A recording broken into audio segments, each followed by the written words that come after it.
Hello दोस्तों, आज की कहानी समझदारी। अरे बहन, तू बहू की सेवा क्यों कर रही हो? प्रेमा जी की परम सखी संगीता जी बोली। बहू पेट से है और डॉक्टर ने कंप्लीट बेड रेस्ट बताया है।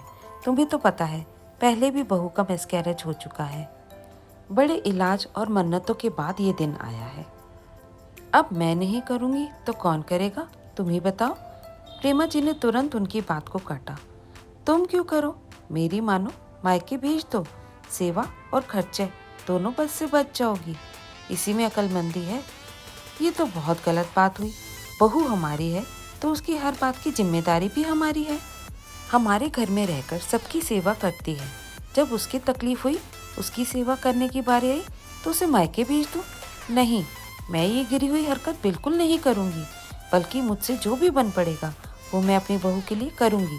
अगर मेरे शरीर से नहीं हो पाया तो एक मेड लगा लूँगी, लेकिन अपनी बहू को इन परिस्थितियों में मायके नहीं भेजूंगी। बहन, ताली कभी एक हाथ से नहीं बजती, बल्कि दोनों हाथ से बजती है। अभी जब बहू को हमारी ज़रूरत है तब हम उसे अपनी जिम्मेदारियों से बचने के लिए मायके भेज दें। कल को जब हम लोग वृद्धावस्था में बीमार लाचार हो जाएंगे, तब यही बहू सोचेगी कि जब मुझे ज़रूरत थी तो मेरे सास ससुर ने मुझे मायके वालों के सहारे छोड़ दिया था। अब मैं भी इनकी सेवा टहल क्यों करूं? भेजो इन्हें वृद्धाश्रम। इस समय बहू को हमारी ज़रूरत है तो हम अपनी जिम्मेदारी ज़रूर निभाएंगे।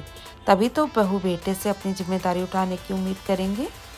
प्रेमा जी की ने अपनी समझदारी भरी बातों से अपनी सखी का मुंह बंद कर दिया और उनकी दाल यहाँ नहीं गली तो वो अपना सा मुंह लेकर चलती बनी। हाँ श्रीमती जी, आप बिल्कुल सही कह रही हैं। हम लोग मिलजुल कर बहू की देखभाल करेंगे। देखना, ये समय भी चुटकी बजाते ही निकल जाएगा।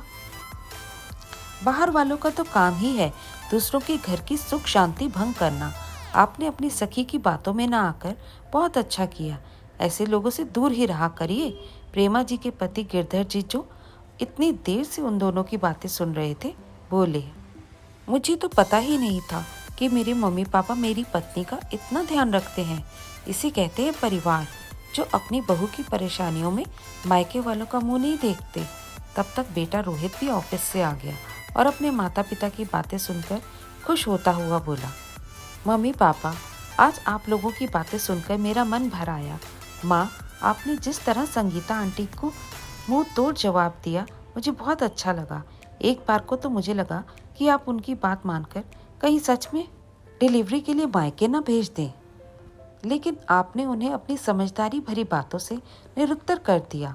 लोगों को हम सास बहू का समझदारी भरा रिश्ता फूटी आंख नहीं सुहाता, इसलिए सुख शांति भंग करने चले आते हैं।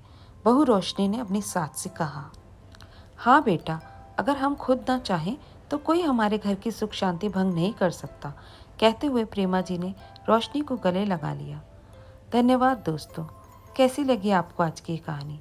पसंद आई तो लाइक और शेयर ज़रूर कीजिए। नए हैं तो चैनल को सब्सक्राइब करना बिल्कुल भी मत भूलिए।